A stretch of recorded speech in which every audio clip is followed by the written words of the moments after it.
ओम श्री गुरुवे नमः। ओम श्री गुरुवे नमः। ओम श्री गुरुवे नमः। बाबा जी कहो चैनल पर आप सभी मित्रों का आज की चर्चा में मैं स्वागत करता हूं। आदरणीय मित्रों, आज स्वर विज्ञान के एक बहुत ही छोटे से और महत्वपूर्ण सोपान पर हम चर्चा करते हैं। हमारे जो 5 तत्व हैं, पृथ्वी, जल, अग्नि, वायु और आकाश, पांचों तत्वों में जैसे पृथ्वी तत्व है और जल तत्व है, उसमें 6 वह कौन से कार्य है जो हमें करने चाहिए और कौन से कार्य है जो नहीं करने चाहिए, या हमारे साथ कौन सी घटना घट रही है कि हमें यह समझना चाहिए कि अभी हमारे स्वर में पृथ्वी तत्व बह रहा है या जल तत्व, अग्नि, वायु या आकाश तत्व है। आज की चर्चा है तो बड़ी छोटी सी, लेकिन बड़ी महत्वपूर्ण है। जो आज की इस चर्चा को ध्यान पूर्वक समझ लेगा वह अपने जीवन में बहुत प्रकार की सफलता प्राप्त कर लेगा, शारीरिक तल पे, मन के तल पे, अर्थ के तल पे। आदरणीय मित्रों, महर्षि चरणदास एक दोहे के माध्यम से कहते हैं, जय तुष्टि पुष्टि रति क्रीड़ा हाथ से कहाय, इम अवस्था चंद्र की सट जल भू में थाय। कह रहे हैं, चंद्र स्वर में यदि यह 6 अवस्था आपके साथ घट रही है तो इसका मतलब पृथ्वी तत्व या जल तत्व में घट रही है। आदरणीय मित्रों, यदि हम यह समझ लें कि हमारे साथ क्या घटना घट रही है और उस समय कौन सा तत्व और कौन से स्वर में बह रहा है, तब वह घटना घट रही है, फिर इसका मतलब यह भी होता है, क्योंकि यही तो महत्ता है स्वर विज्ञान की, यही तो स्वर विज्ञान का मूल्य है। और इसीलिए तो स्वर विज्ञान को इस जगत में सबसे महान विज्ञान कहा गया है। क्यों? क्योंकि यदि आपको यह पता चल जाए कि कौन से स्वर में कौन सा तत्व बह रहा था, उस समय आपकी मानसिक अवस्था क्या थी, आपके मन में क्या चल रहा था, तो फिर आप जानकर भी उस स्वर में उस तत्व को सक्रिय करके उन चीजों का लाभ ले सकते हैं। इसलिए भगवान शिव स्वर विज्ञान में कहते हैं माता पार्वती को कि स्वर से बढ़कर आपका कोई परम मित्र नहीं है, स्वर से बढ़कर कोई गुह्य रहस्य नहीं है, स्वर से बढ़कर कोई परम धन नहीं है। आगे महर्षि चरणदास कहते हैं, ज्वर निद्रा प्रयास फुन चतुर्थ पछान, पदे अवस्था चंद्र की वायु अग्नि में जान। आगे के प्रथम गतायु, दूसरी मृत्यु नभ के संग, नभ माने आकाश तत्व, कही अवस्था चंद्र की द्वादश एम भंग। बड़ी महत्वपूर्ण बात महर्षि चरणदास ने कही। आदरणीय मित्रों, महर्षि चरणदास बहुत महान संत हुए हैं। इस जगत की 2 महत्वपूर्ण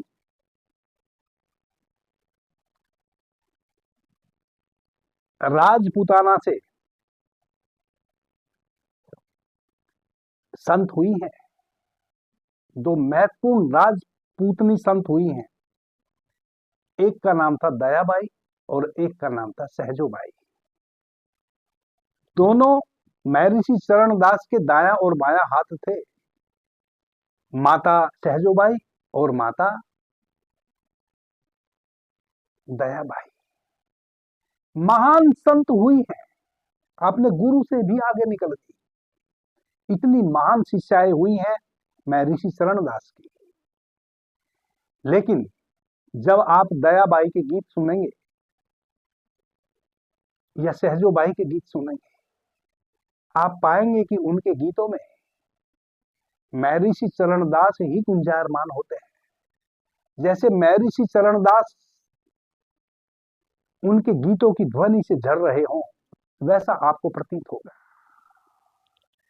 जितने महान संत थे महर्षि चरणदास, उतनी ही महान उनकी शिष्याएं थी, माता सहजोबाई और माता दयाबाई। एक दोहे के माध्यम से कितना गुप्त रहस्य स्वर विज्ञान का महर्षि चरणदास ने कह दिया,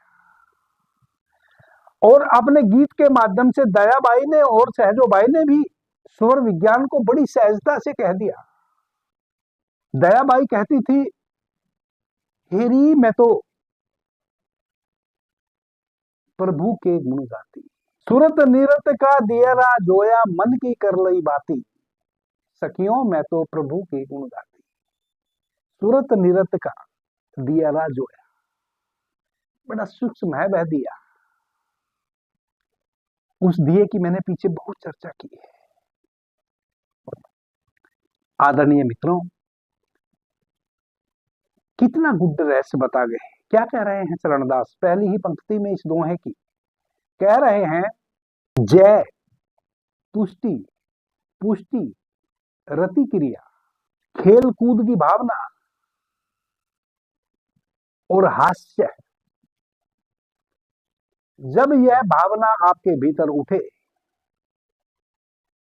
रति क्रिया यानी के संभोग की स्थिति भीतर उत्पन्न हो, जीतने की, किसी को जीतने की इच्छा आपके भीतर उत्पन्न हो, तुष्टि और पुष्टि, तुष्टि यानी कि संतुष्टि, पुष्टि बढ़ोतरी, किसी भी स्थिति में संतुष्टि का भाव उपलब्ध हो या कुछ भी बढ़ाने का भाव आपके भीतर उत्पन्न हो, हास्य, भीतर से मुस्कुराहट का जन्म हो, और क्रीड़ा, खेल कूद की भावना भीतर उत्पन्न हो। कहते हैं कि वैसी स्थिति में चंद्र स्वर बह रहा है और चंद्र स्वर में पृथ्वी तत्व या जल तत्व बह रहा है। चूंकि यह अवस्था केवल पृथ्वी तत्व और जल तत्व में ही हो सकती है। इसका मतलब क्या हुआ? इसका मतलब यह हुआ कि जब आपके चंद्र स्वर में पृथ्वी तत्व या जल तत्व बह रहा हो, उस समय यदि आप जीतने वाले जितने भी कार्य हैं जिसमें आपको जीत हासिल करनी हो, उन कार्यों को शुरू करें तो आपकी जीत सुनिश्चित है। यदि चंद्र स्वर बह रहा हो और आपके भीतर पृथ्वी तत्व या जल तत्व का निग्रह हो रहा हो, वैसी अवस्था में जो भी तुष्टि कारक और पुष्टि कारक भोज्य पदार्थ आप ग्रहण करेंगे तो वह आपके शरीर में 100% लगेंगे, यानी कि आपका शरीर पुष्टि को उपलब्ध होगा, संतुष्टि को उपलब्ध होगा।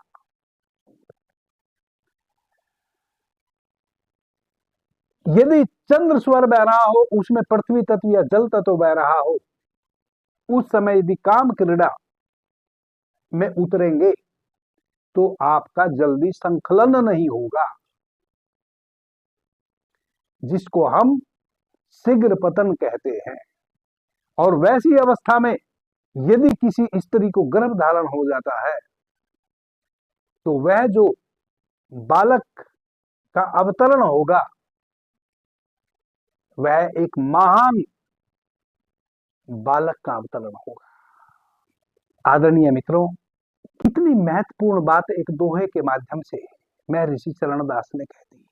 कहते हैं कि हास्य और क्रीड़ा यानी कि खेलकूद, यदि चंद्र स्वर में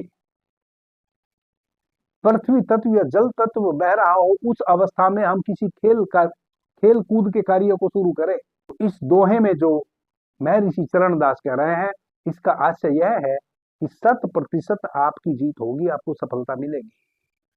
एक एक शब्द का बड़ा मूल्य है। फिर चरणदास जी कह रहे हैं कि हास्य की स्थिति जब भीतर से उत्पन्न हो रही हो तो उस समय आपका चंद्र स्वर में पृथ्वी तत्व या जल तत्व बह रहा होगा। अब हास्य का मतलब केवल हंसी से नहीं है। हंस तो आदमी फुहड़ बातों पे भी लेता है, आजकल कपिल शर्मा हंसा रहा है, खूब हंसते हैं लोग, लेकिन उस हंसी के पीछे एक उदासी होती है। जब आप अकारण हंसे वह आपकी ओरिजिनल हंसी होती है।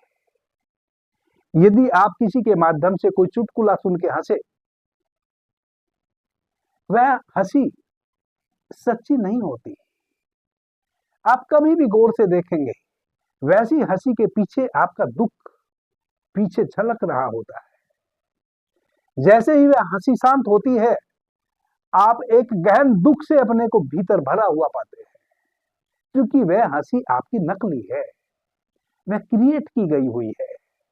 वह किसी ने कोई ऐसा चुटकुला कह दिया कि आप रोक ना पाए हंसने से अपने को, लेकिन पीछे उदासी हिलोरे मार रही है। यहां चरणदास वैसी हंसी की बात नहीं कर रहे हैं। यहां चरणदास उस ओरिजिनल हंसी की बात कर रहे हैं। ओरिजिनल हंसी किसको कहते हैं? ओरिजिनल हंसी होती है एक नवजात शिशु के पास। जब वह 6, 8, 10 महीने का शिशु अपनी माँ के कांधे पे, माँ अपने कांधे पे लिए हुए रास्ते में जा रही है, पीछे से कोई भी आ रहा है, उसको देख के बच्चा मुस्कुरा रहा है। उस हंसी के पीछे कोई प्रयोजन नहीं है, बस वह मुस्कुरा रहा है। उस व्यक्ति से भी उस बच्चे को कोई लेना देना नहीं है। वह नहीं जानता वह व्यक्ति कौन है, मेरा है कि अपना है कि पराया, अच्छा है कि बुरा, सार्थक है कि निरर्थक, कुरूप है कि सुंदर, कोई लेना देना उस बच्चे को नहीं है। बस वह यूं ही मुस्कुराता है। छोटा बच्चा अपने पालने में लेटा हुआ है, पैर के अंगूठे को उठा के अपने मुंह में रखे हुए है, अंगूठे को चूस रहा है, आसमान की तरफ देख रहा है और मुस्कुरा रहा है। आप यदि ऊपर देखें तो आपको कुछ भी ऐसा नजर नहीं आएगा जिसको देख के मुस्कुराया जा सकता हो। वह जो मुस्कुराहट है नवजात शिशु की, उसकी बात कर रहे हैं महर्षि चरणदास। वैसी मुस्कुराहट को जब भी आप अनावश्यक यूं ही मुस्कुराने लगे, इसका मतलब आपका चंद्र स्वर बह रहा है और चंद्र स्वर में पृथ्वी तत्व या जल तत्व बह रहा है। फिर इसका मतलब एक यह भी होता है कि यदि आपने अपने जीवन से दुख को विदा करना है, तनाव को विदा करना है, तब आप चंद्र स्वर को सक्रिय करके पृथ्वी तत्व या जल तत्व की साधना करके जल तत्व और पृथ्वी तत्व को, दोनों में से किसी एक को सक्रिय कर सकते हैं।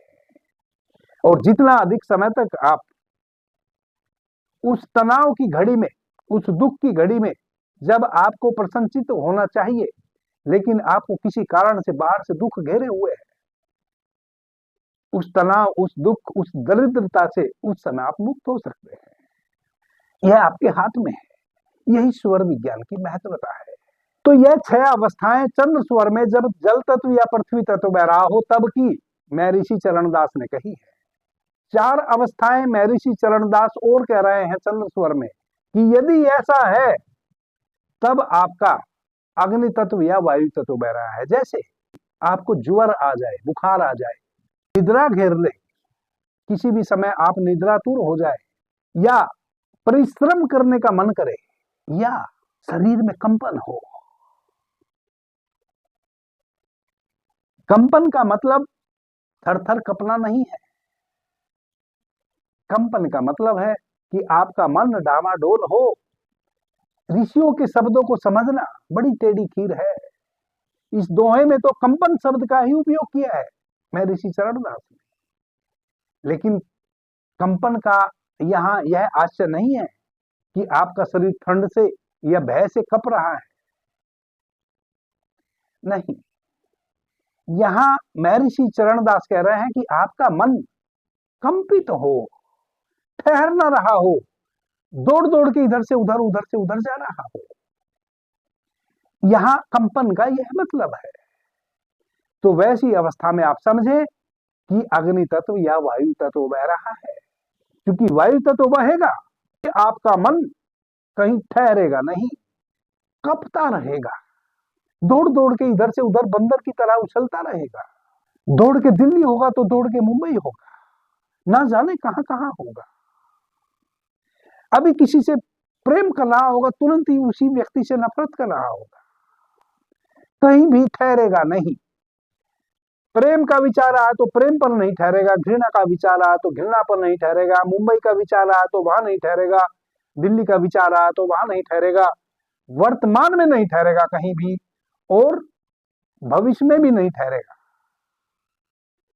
दौड़ता रहेगा, कंपित रहेगा।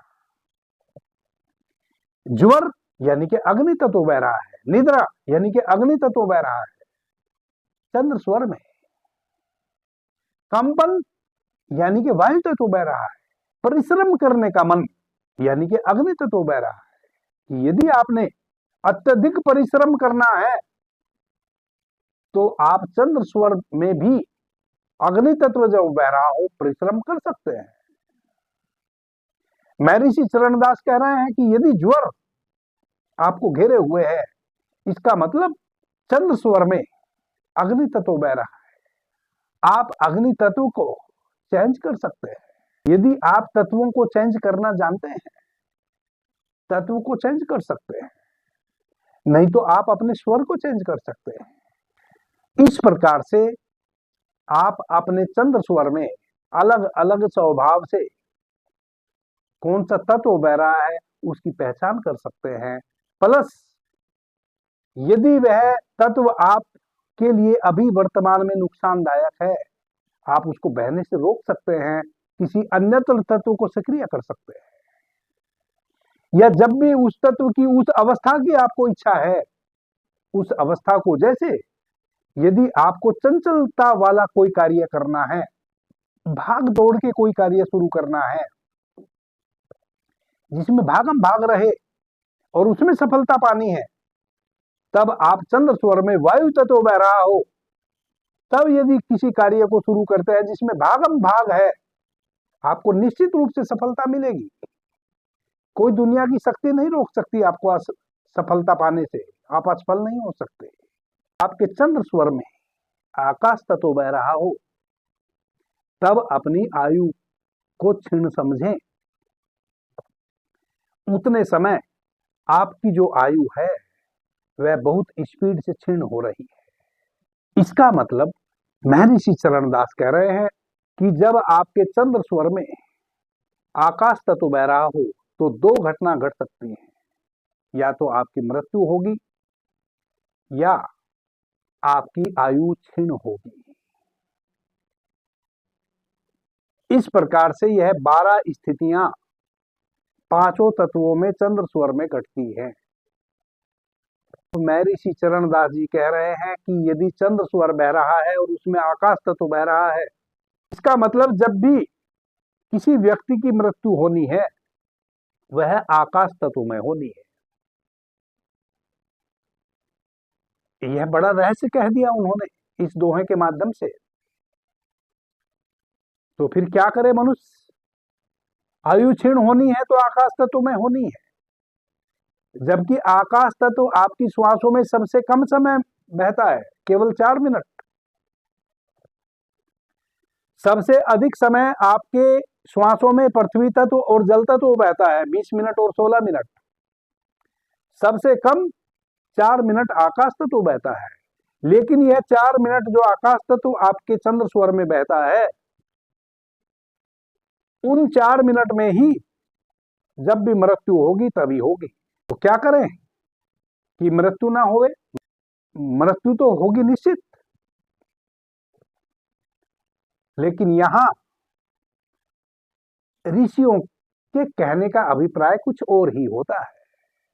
यहां शारीरिक मृत्यु की बात है ही नहीं। यहां महर्षि चरणदास कह रहे हैं कि यदि आकाश तत्व बह रहा हो उस समय चूंकि आपकी मृत्यु संभव है, तो शरीर की मृत्यु से तो आप रोक नहीं सकते किसी भी स्थिति में। शरीर को तो मरना तय है, शरीर तो मरेगा। लेकिन यहां चरणदास जैसे ऋषि कभी नहीं मरते हैं, क्योंकि वह इस रहस्य को जानते हैं कि आकाश तत्व वह 4 मिनट जो आपकी श्वासों में बहता है वह बड़ा मूल्यवान क्षण है।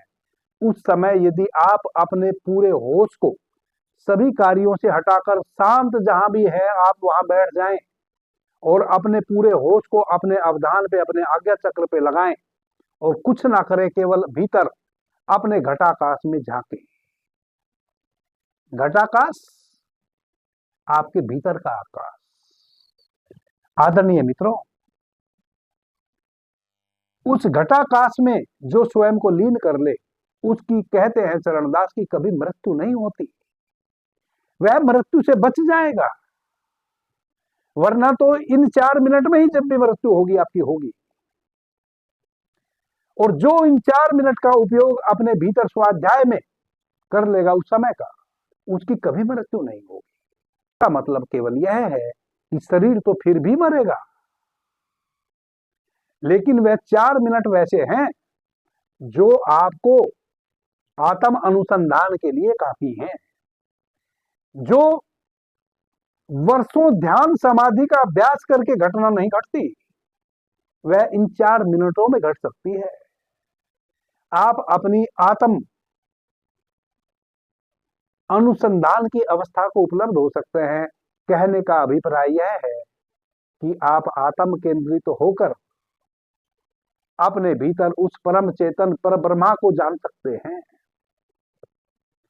जो कि आत्मा रूपी आपके भीतर वही है, और जिसने अपने उस आत्म रूपी ब्रह्मा को, शिव को, कहे राम को, कहे कि ओमकार को, उस 4 मिनट की अवधि में जब आकाश तत्व चंद्र स्वर में बह रहा हो, सूर्य स्वर में नहीं, चंद्र स्वर में जान लिया, उसकी कभी मृत्यु नहीं होती। मृत्यु नहीं होती यानी कि वह देख पाता है कि मैं तो कभी मरूंगा ही नहीं, मरेगा तो यह शरीर मेरा। वह अपने इस शरीर को अलग देखेगा और स्वयं को अलग देख लेगा। इसी को तो कहते हैं आत्म अनुसंधानीकरण हो गया, व्यक्ति इनलाइटेड हो गया, एक साधारण सा व्यक्ति असाधारण हो गया, एक कबीर पूरा समुद्र में अपनी बूंद को एकाकार कर लिया और समुद्र हो गया। यही वह 4 मिनट की वैसी अवस्था है जब आप आत्म केंद्रित हो जाते हैं, स्वयं को जान लेते हैं, और जिसने स्वयं को जान लिया उसने इस पूरे ब्रह्मांड को जान लिया।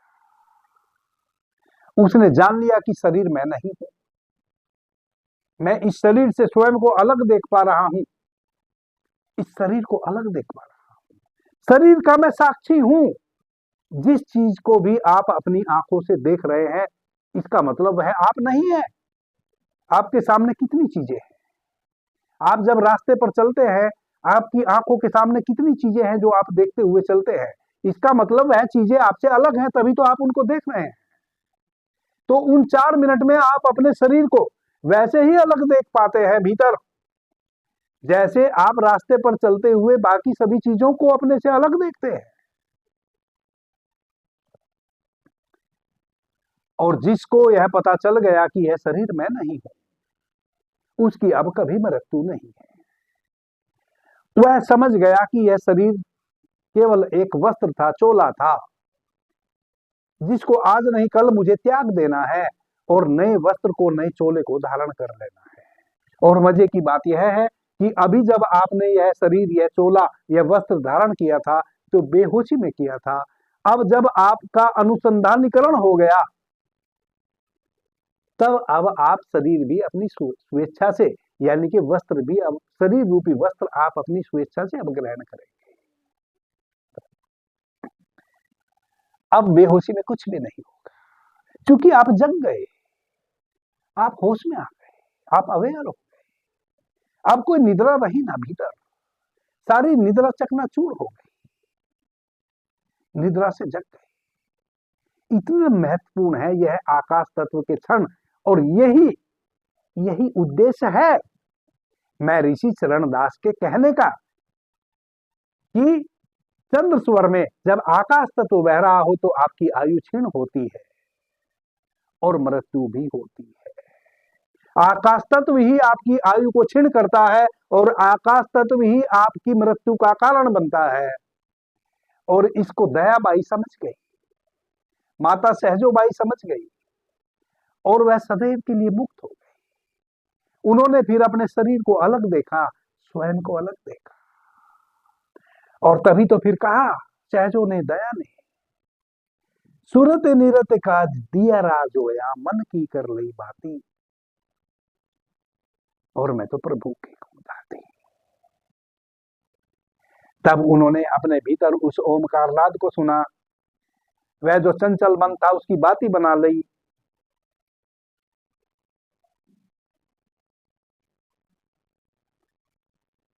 और निरति का और सुरति का प्रकाश का एक दिया बना लिया, ध्वनि को साधन बना लिया, सुरति को निरति को प्रकाश को दिया बना लिया और अपने इस दौड़ते हुए मन को बाती बना के उसमें जला दिया। और जो प्रकाश उत्पन्न हुआ फिर वह महासागर था, फिर वह इस शरीर के बाहर था। आदरणीय मित्रों, जब तक आप इस शरीर में भीतर है, आपको लगता है कि मेरे शरीर के भीतर कितना आकाश होगा, छोटा सा होगा। जैसे अभी जिस रूम में मैं बैठा हूं, यह प्रवचन रिकॉर्ड कर रहा हूं, तो यह रूम तो छोटा सा है, 16x14 का रूम है जिसमें मैं बैठा हूं, 16 फीट बाई 14 फीट। तो कितना आकाश इस रूम में है, छोटा सा आकाश है जो 16 फीट और 14 फीट के कमरे में समाया हुआ है। लेकिन यह मेरी गलती है, यह दीवारें उस आकाश को इतने छोटे में तोड़ नहीं सकती। आकाश तो एक ही है, इस कमरे के भीतर भी, इस कमरे के बाहर भी। आकाश दो नहीं हो सकते। मेरे घट में भी वही आकाश है, इस कमरे में भी वही आकाश है जो आकाश इस कमरे के बाहर है। यही भ्रांति टूट जाती है उन 4 मिनटों में जब आपका आकाश तत्व चंद्र स्वर में बह रहा हो और उस समय यदि आप अनुसंधान करें भीतर, अपने भीतर के उस आकाश में उतरे जो आपके शरीर की यह दीवारें हैं, हड्डी मांस मज्जा के भीतर जो आपके शरीर में भीतर जो आकाश है, उस आकाश में जब आप उतरेंगे तो आपके शरीर की जो दीवार है वह दीवार नहीं रह जाएगी। वह आकाश आपको महाआकाश से जोड़ेगा। फिर आपको पता चलेगा कि अरे, यह जो छोटा सा मेरे शरीर में आकाश था, जिसको मैंने आज तक समझा कि मैं तो एक शरीर हूं, बस इतना सा 6 फीट का शरीर, 6 फीट 1 इंच नहीं, मैं तो पूरा का पूरा घटाकाश हूं। यह पूरा आकाश में हूं। मेरे भीतर का वह आकाश और यह बाहर का आकाश, यह दोनों दो नहीं एक है। यह शरीर दीवार बना हुआ था इन दोनों के बीच में, केवल यह भासता था एक दीवार की तरह। पर्दा हट गया, आज शरीर रूपी पर्दा हट गया, शरीर को अलग देखा और उस बाहर के प्रकाश या बाहर के आकाश से मेरे भीतर का आकाश एक हो गया। वह एक है ही। अभी के लिए इतना ही। आपने मुझे ध्यान से प्रेम से सुना, उससे मैं बहुत अनुग्रहित हूं। सभी मित्रों को मेरा प्रणाम, धन्यवाद। हर हर महादेव।